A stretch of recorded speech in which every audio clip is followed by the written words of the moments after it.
I've been working on this Queen Anne chair for several weeks now, and all the parts are now built, constructed, and this thing is about ready to be glued. Nothing's been fastened together yet.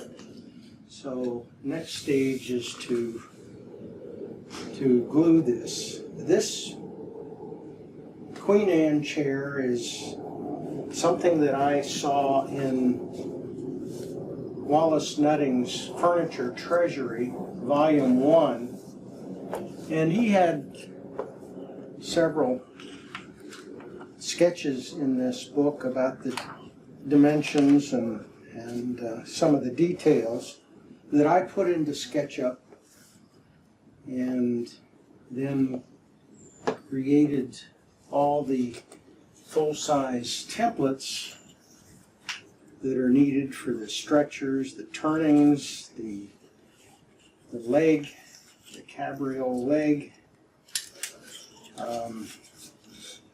and the front skirt here and the side stretchers, and then the back leg has two templates, one for the front shape and one for the side shape. Now, and then there are lots of little tiny templates as well to do various parts of the building of this. And this in the Queen Anne period, they started to think a lot more about the comfort of chairs, and of course they got into these ogee or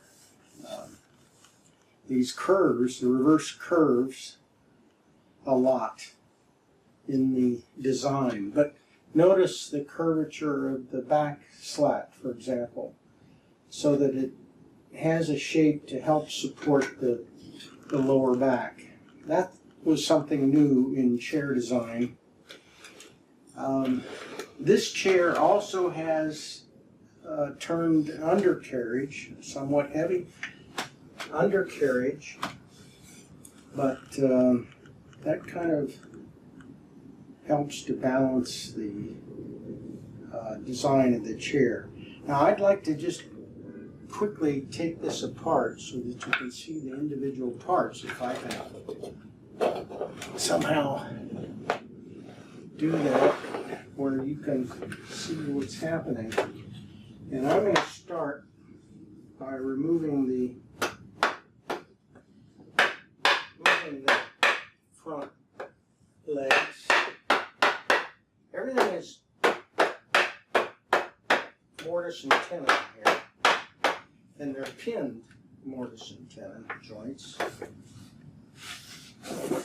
with 1/4-inch pins everywhere. I'll be using ebony for those pins.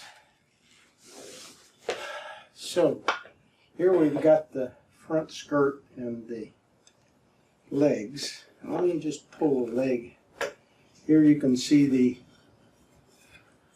type of joints that are used. The leg is quite complicated, and it has the pad foot.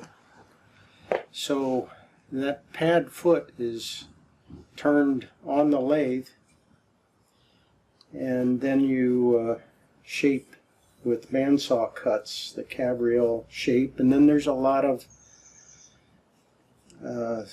filing and sculpting with spoke shaves, etc. These corner blocks or knee blocks were put in later. They're just separate pieces glued onto the face of the leg. And then there's a lot of material that is actually removed from the leg, which is a little bit scary, but I think it'll be okay. This seat is called a bell-shaped seat, so it's not.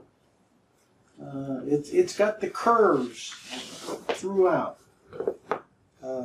These Sima curves or reverse curves, OG curves. So the front skirt is shaped, and then these side skirts are shaped, OG shaped.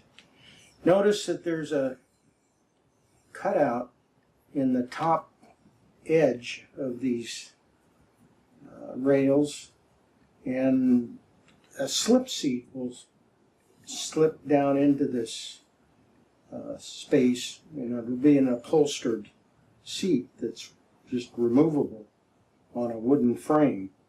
The wooden frame will be 3/4 inch high, and there'll be an 1/8 of an inch gap around the border for the upholstery. Every piece in this chair is shaped in multiple ways, and angles like these tenon joints are all hand sawn to specific angles. So it has its challenges in every piece of this chair. Now, this undercarriage is turned, and it also has a number of challenges. This back square part has a lot of hand cut shapes with this round tenon,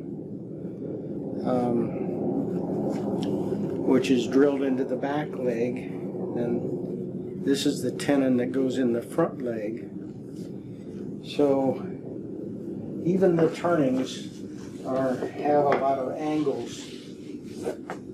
We've got this medial stretcher in here. All these holes had to be drilled at specific angles that I could sort out from the SketchUp modeling, which is really nice to have that automatically worked out, the angles. Okay, so now we've just got this back assembly, and first thing has to come off is the crown.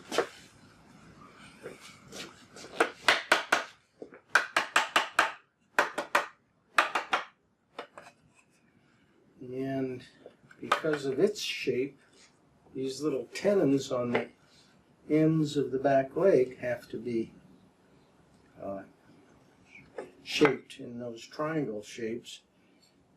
Even this crown is complicated with all of its mortise and tenon joints. These are at angles, they're not perpendicular, and the back is shaped as well. The back slat here is mortise and tenon into the shoe, and notice that it is beveled quite a bit on the back edge, so it looks a lot thinner from, as you look at it from the front, it looks a lot thinner than, that's a nice touch. This is about 7/16 inch thick, and it has that OG shape as well for comfort. Alright, so now the back legs can be pulled apart. Got a shoe. A shoe that is shaped in many different ways. Mortise and tenon into the back legs, and then there's a mortise here that is in an angle for that back slat. This is all walnut, and this was the age of walnut. Most of these chairs, these queen-bed chairs, were done in walnut. This is before mahogany then became the fashion. Want back stretcher, and then the leg has some interesting touches. Let me get this one.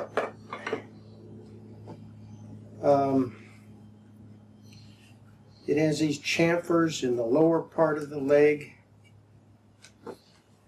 Let me get a little closer.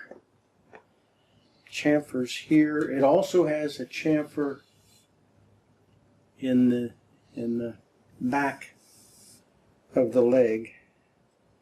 And you got these cyma curves as well here. So the next stage will be to begin the gluing. Now I'll be using hide glue. If I have to, I may, where I need extra time for putting things together, I may use the liquid hide glue, but mostly this will be done with hot hide glue. And all the pegs then will be pounded in ebony pegs.